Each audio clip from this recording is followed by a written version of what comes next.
Micro finance కేసుకు సంబంధించి కేసులో మంగ్లీ పాత్ర పైన కూడా ఇప్పటికే డీజీపీని కలిసి అన్ని వివరాలు కూడా సమర్పించడం జరిగిందని చెప్తున్నారు. అదేవిధంగా ఈ కేసు సంబంధించి కూడా కొత్తగా ఏర్పడినటువంటి డీజీపీని కూడా అడ్వకేట్ సుబ్బు కలవడం జరిగింది. డీజీపీతో ఎలాంటి వాదనలు జరిగాయి, అసలు డీజీపీ మీకు ఎలాంటి ఆయన ఇచ్చాడు? అయితే డీజీపీ గారు బాధితులకు సంబంధించిన విషయంలో అయితే సముఖంగా ఉన్నారు, సానుకూలంగా స్పందించారు. దీన్ని సంబంధిత శాఖకి నేను ఆదేశాలు జారీ చేస్తామని చెప్పి హామీ ఇవ్వడం జరిగిందండి. కానీ అడ్వకేట్ సుబ్బుకి సెక్యూరిటీ విషయంలో మాత్రం ఆయన విముఖంగా ఉన్నారు. ఆయన కొంచెం సెటైరికల్గా నాతో మాట్లాడినట్టుగా నాకు అనిపించింది. ఎందుకంటే ఆయనకున్న బిజీలో మేబీ అలా మాట్లాడి ఉండొచ్చు.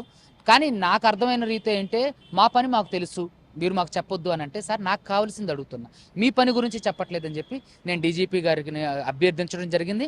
అభ్యర్థిస్తున్నప్పటికీ కూడా ఆయనతో మాట్లాడడం పూర్తి కాకముందే పోలీసులు నన్ను తీసుకెళ్ళడానికి రండి సార్ అని తీసుకెళ్ళడానికి ఒత్తిడి చేయడం జరిగింది.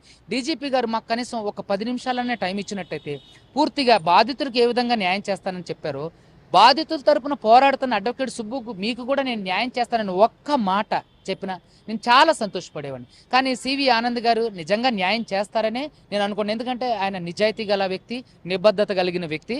అడ్వకేట్ సుబ్బు విషయంలో కూడా ఆయన నాకు ఒక తండ్రి పాత్ర వహించి బాధితుల తరపున పోరాటం చేస్తున్నటువంటి ఒక అడ్వకేట్గా ఆయనకు రక్షణ కల్పిస్తారని నేను ఆశిస్తున్నాను. నా రిప్రజెంటేషన్ కూడా డీజీపీ గారికి ఇవ్వడం జరిగింది. సో దాని మీద ఆలోచించి నిర్ణయం తీసుకుంటామని చెప్పేసి ఆయన కొంచెం కోపంగా నాతో మాట్లాడడం జరిగింది. ఏది ఈ విషయంలో నేను అప్పటికి చెప్పాను, సార్ ఆల్రెడీ 2 అడ్వకేట్లు తెలంగాణలో చంపేశారు, ఒక అమ్మాయిని రీసెంట్గా కూడా చంపేశారంటే అలా ఏం జరగదులేండి, మీకు అందరికీ పోలీస్ ప్రొటెక్షన్ ఇవ్వటమే మా బాధ్యత అనుకుంటూ ఒకంత ఆయన వ్యతిరేకంగా మాట్లాడడం నేను తీవ్రమైన మనస్తాపానికి లోనవడానికి అవకాశమైంది.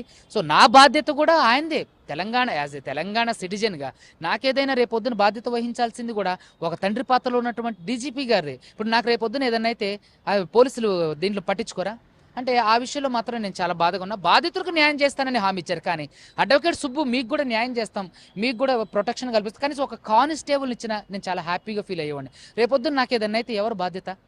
ఖచ్చితంగా నాకు ఏదైనా రేపొద్దున ఏదన్నా అయితే మంగ్లీ గారిది, డీజీపీ గారిదే బాధ్యత. ఎందుకంటే నాకు ఎటువంటి చిన్న హాని జరిగినా వాళ్ళదే బాధ్యత. నేను నాకు ఇంత ఒత్తిడి వస్తుంది, నాకు బెదిరింపు కాల్స్ వస్తాయి, నన్ను బెదిరిస్తున్నారు, నా వెంట పడుతున్నారని చెప్పినా సరే వినలేదు. సో హైకోర్టులో కూడా ప్రొటెక్షన్ కోసం ఇస్తాం. ఆఫ్టర్ వెకేషన్ తర్వాత అది విచారణకు ఉంది. మేబీ హైకోర్టు అన్న నాకు ప్రొటెక్షన్ కల్పిస్తుందని ఆశిస్తున్నాను. అంటే గతంలో మీకు బెదిరింపులు వస్తున్నాయని కూడా చెప్పారు కదా, ఇప్పటికీ బెదిరింపులు అట్లాగే రన్ అవుతున్నాయా?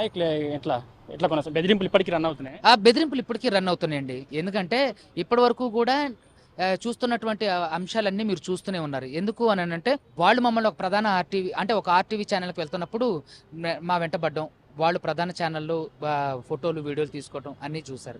తర్వాత మమ్మల్ని ఫోన్ చేసి బెదిరించడం, ఫోన్ చేసి బెదిరించి నువ్వు కేసు వాపస్ తీసుకోమని కానీ, మంగ్లీకి సంబంధం లేదు నువ్వెవరో కేసు చేయడానికని కానీ, తర్వాత కొంతమంది డబ్బులు ఇచ్చి మరి మంగ్లీ గారు, మోతీలాల్ నాయక్ అని కొంతమందిని బహిరంగంగా మమ్మల్ని మీడియా వేదికగా బెదిరించారు.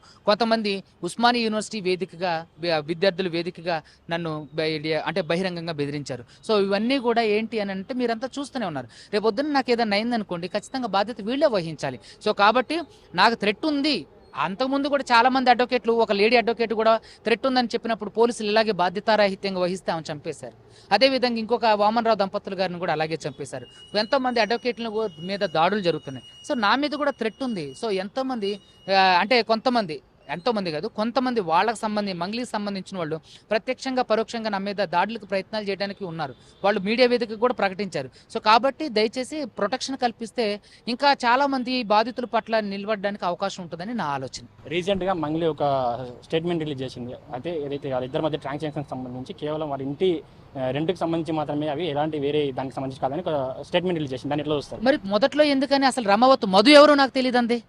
అతను ఎవరో నాకు ఎందుకు తెలియదని చెప్పారు? మరి మొదట్లోనే అవును నాకు అతను తెలుసు, ఇళ్ళమ్మే క్రమంలో నాకు పరిచయం అయ్యిండు, మా తమ్ముడికి పరిచయం అని చెప్పొచ్చు కదా. అసలు ఆరెవరో నాకు తెలియదండి. తర్వాత మీటింగ్లో డీజీపీని కలిసిన తర్వాత ఏముంది, అవునండి ఎంతోమంది వస్తుంటారు, కలిసి వస్తారు, మాట్లాడతారు, మా వ్యక్తి అని చెప్పేసి చారదీసామని అన్నారు. ఏం మాట నమ్మాలి మంగ్లీ గారిది? సరే ఓకే, ఇల్లు అమ్మే క్రమంలో కలిశారు. మరి రెంటల్ అగ్రిమెంట్ కానీ సేల్ అగ్రిమెంట్ కానీ ఎందుకు ఆ డేట్ ఎందుకు రిలీజ్ చేయలేదు, ఎందుకు చూపించలేదు?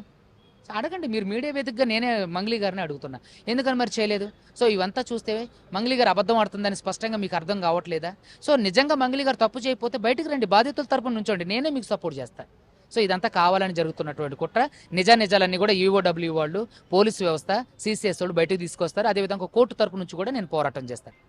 అయితే ఇదంతా కూడా కేవలం మంగ్లీ అదేవిధంగా తన సోదరుడి పాత్ర ఈ దాంట్లో ఉన్నట్లు కూడా బాధితులు తనతో చెప్తున్నారు. అయితే తనకు ప్రొటెక్షన్ ఇవ్వడానికి సంబంధించి కూడా డీజీపీని కలిశాను. అయితే ప్రొటెక్షన్ ఇవ్వడానికి డీజీపీ విముఖత వ్యక్తం చేశారు. అయినప్పటికీ కూడా నేను బాధితుల తరపున ఖచ్చితంగా పోరాడతాను. బాధితులకు వాళ్ళకి ఇచ్చినటువంటి మేరకు మాత్రం ఖచ్చితంగా బాధితుల తరపున పోరాడతాను. బాధితులకు న్యాయం చేసే విధంగా పోరాడతాను కూడా అడ్వకేట్ సుబ్బు చెప్తున్నాడు. వీడియో జర్నలిస్ట్ ఆర్కేతో అరుణ్, HM టీవీ, హైదరాబాద్.